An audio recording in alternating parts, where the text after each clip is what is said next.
Atlas in the hot seat tonight. And Atlas. Goes by the name of Atlas the Bookkeeper. How you feeling, my friend? So, good stuff, coming up. And so now we're going to be juggling Indiana Jones and Stalker 2 and the modded Dark Souls, plus Call of Duty, plus every once in a while Flight Sim, plus fighting games. That's a lot.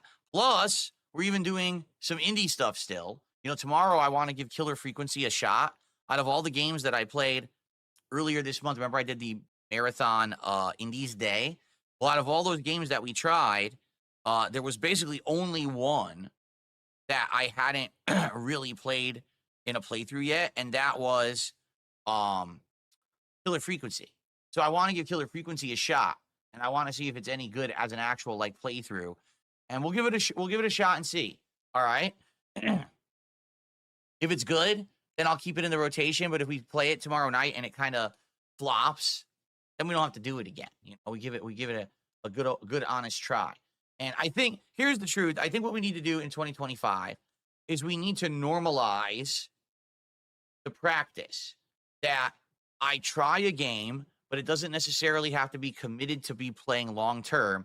And if we all like it, and if it's something that I'm enjoying and you're enjoying, so I like playing it and you like coming to the streams and engaging and supporting those streams, then we keep it in the rotation. But if it's something that I start playing and it doesn't work, right, then we don't have to commit to finishing it. Because I think that's been my fatal flaw over the years is I'll say, hey, I want to play a game. I'm interested in it. Okay, so I buy it and I go to play it. And within 2 sessions, everyone's bored of it. But I'm like, well, I already bought it, so now I'm committed to playing it, and I got to play it for another month. So now every time that I play that game, the attendance is tiny.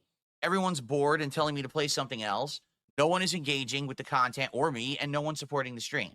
That's not how to operate, a successful stream or business. It's just not. Okay? I need to find things that you guys like, but that I also am going to like, and that it'll work out.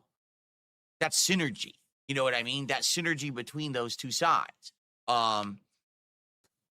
It's just a problem that I've had over the years is I was the guy who would run to the store, buy the game, rush home, pop it in, beat it within a week, on to the next game.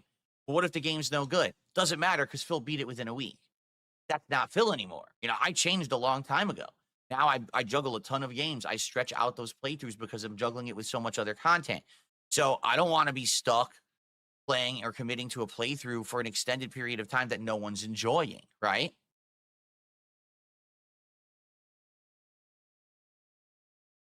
So that is something I think we need to do. Marvel Rivals, I like it. It plays like Overwatch, but don't you remember what happened with Overwatch? I played it for a few months. People got tired, and I wanted to keep playing it, but I eventually dropped it because people stopped caring.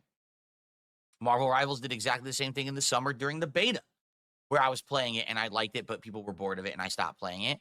So it's kind of the same deal here. I could like a game as much as I want, but it doesn't make a good stream, right? I'm trying to make content, and that's the thing I need to understand is that this is not just my hangout session. This is not just my hobby.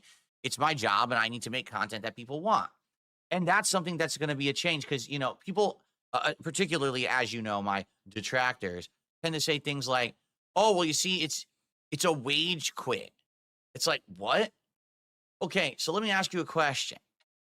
When you go to work, all right, and you're working, and you are trying to put out, some kind of productivity that benefits the company or benefits something, right? And then you get paid for it, correct? That's what work is. Work is not you go into a room and you sit there and you just hang out and you casually do whatever you want and then you receive money. You need to be making a product that people want, whether it's the company that you're making the product for or customers that are coming in. You're making a product that people want. It's called Business 101. And some people are just so weird in the head.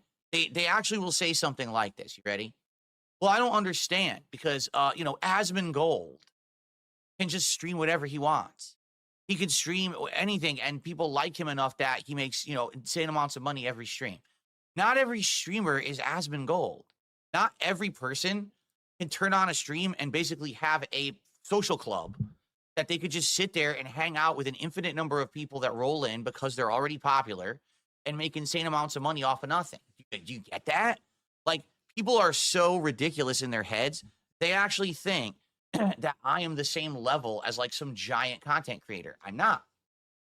I keep telling people I am very much more the blue collar guy. The only reason that I survived as long as I did is because I worked my ass off, streaming as much as I do, putting out as much content as I do. You know, that's why. I wouldn't have survived. I would have went out of business many years ago. I would have lost my relevance and pertinence if it wasn't for my work ethic, you know? So in 2025, what we need to do is figure out exactly what it is that people like and don't like and treat it as such. You know, when I start a playthrough, all right, let's try it. Did it work or not? Is it working? Great. Keep it up. Is it not working? Then we move on. We do something different. And that's got to become something normal. That's got to become the new normal. Not, oh, Phil bought a game and he played it a stream. He didn't like it, or the viewing audience didn't like it and he dropped it. Oh, what a wage quit situation. No, that's not the point.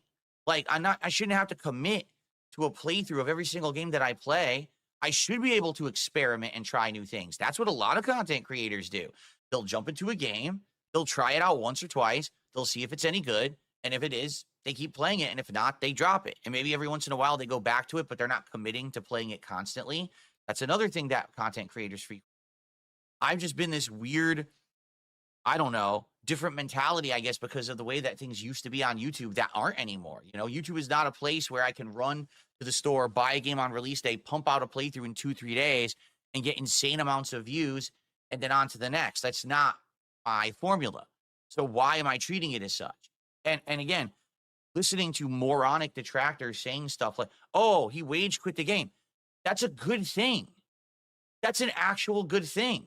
Because if people were liking the content, they would be there to watch it, engage it, and support it. People show up and support for what they like. If people aren't showing up and engaging and supporting, it means they don't like it, and I should be doing something else with my time. Right? So why is that a bad thing? What would make you think that that's a bad thing? Honestly, unless you're dumb. That's the thing. For me, anything I do is wrong to my detractors. So it doesn't matter if I'm doing the smart thing or the right thing. It's still wrong in their eyes, you see? But it has to have nothing to do with them. It has to have to do with you and me, us, and what we're doing together. Are we having a good time? Are we enjoying this game? Are we chilling? Are we gelling? Does it make you want to support the content, right? So, yeah, that's what we got to figure out. And I think that that's a healthy attitude to have. That's a healthy way to go about my content moving forward.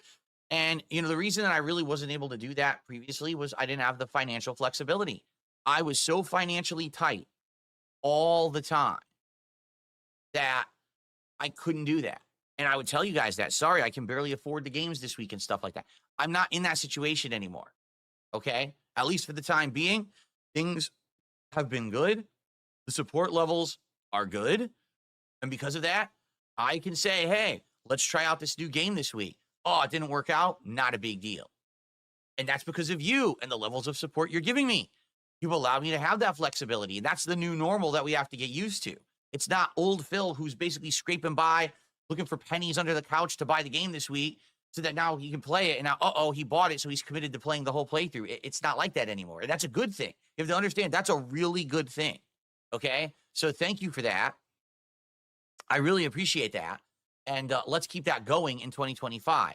Let's have this new mentality that we can try a game, and if it doesn't work out, we can move on to something new that we want to see or play, as opposed to stuck playing something no one wants. That's a really silly mentality, in my opinion, but it's something that I've done for many years, you know? Okay.